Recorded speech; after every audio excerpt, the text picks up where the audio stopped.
আসসালামু আলাইকুম। এরপর আমরা দেখব হচ্ছে টাইপ 6। এখানে বলা হয়েছে বিন্দু থেকে ঢাল নির্ণয় করা।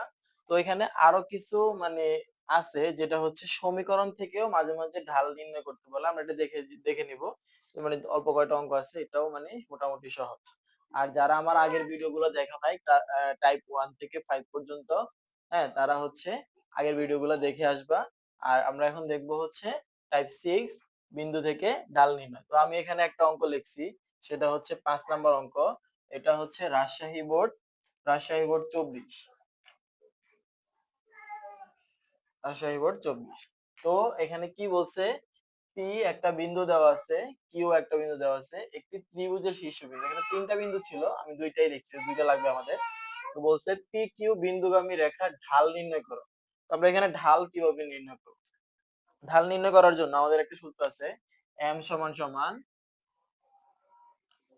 y2 minus y1 x2 minus x1। তাহলে আমরা হচ্ছে জাস্ট বিন্দুগুলো বসাই দিব এখানে।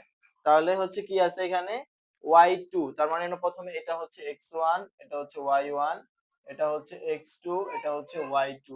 তাহলে আমরা যদি বিন্দুগুলো বসাই তাহলে কি আসতেছে এখানে, এখানে হচ্ছে -3, তারপর হচ্ছে 1 1 মানে হচ্ছে -3। তাহলে এখানে মাইনাস মাইনাস কি হয়ে যাবে, এখানে +3 হয়ে যাবে।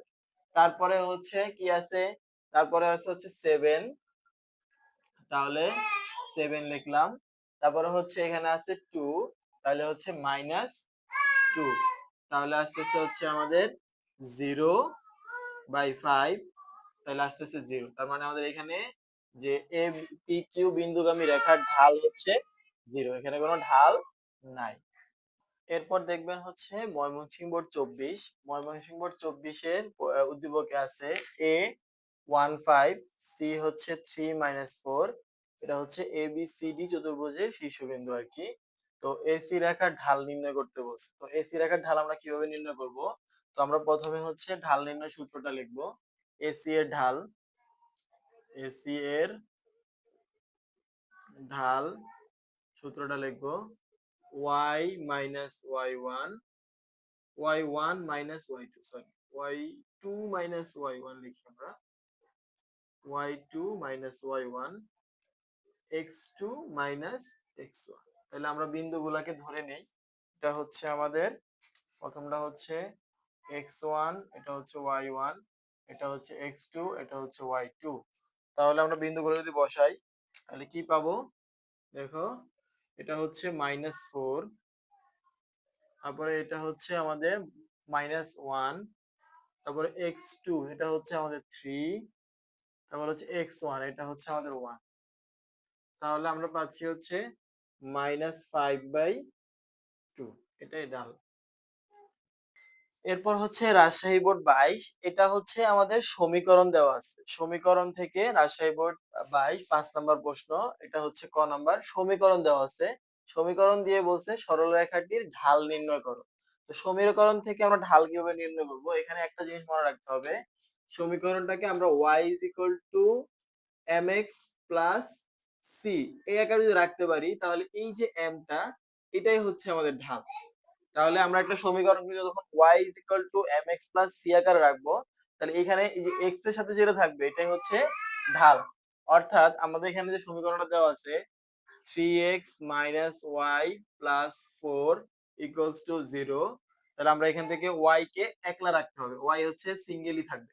তাহলে হচ্ছে 3x plus 4, y কে আমি ওই পাশে নিয়ে গেলাম, তাহলে y হচ্ছে একা আছে। তাহলে এখন এই যে এটা তুলনা করি আমি, তাহলে দেখো এই যে y আছে সিঙ্গেল, আমরা এই পাশে লিখে ফেলি। সুতরাং y হচ্ছে 3x plus 4। যদি কম্পেয়ার করি তাহলে y একলা আছে, একলা লিখলাম। তারপরে এই যে x এর সাথে m আছে, তার মানে x এর সাথে এখানে 3 আছে।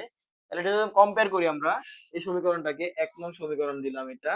তাহলে 1 নং সমীকরণকে, 1 নং সমীকরণকে সমীকরণকে কার সাথে আমাদের y mx plus c এর সাথে তুলনা করে পাই, সাথে তুলনা করে তুলনা করে পাই।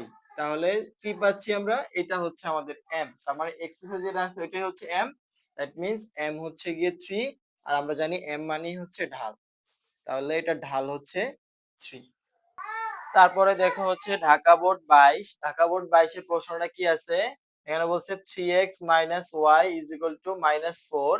এখানে এটা হচ্ছে আমাদের আরেক একটা রেখা, সরলরেখা, এখানে আরেকটা সরলরেখা ছিল, এটা লিখি নাই আমি।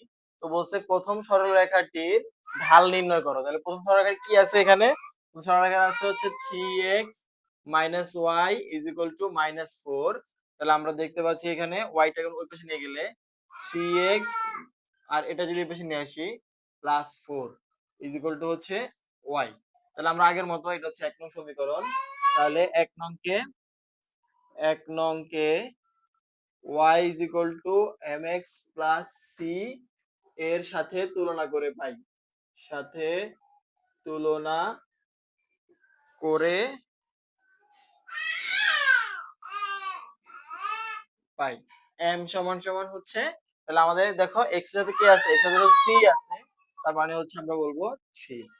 এই হচ্ছে আমাদের টাইপ 6। তো এই বাকি অঙ্কগুলো তোমরা বাসায় চেষ্টা করো, যদি তোমরা না পারো তাহলে আমাকে জানাইও, তাহলে আমি বাকিটা তোমাকে পরবর্তীতে কোন একটা ভিডিওতে করে দিব। তো এই ছিল আমাদের টাইপ 6 পর্যন্ত। সবাই ভালো থেকো আর সাবস্ক্রাইব করে সাথেই থেকো। আসসালামু আলাইকুম।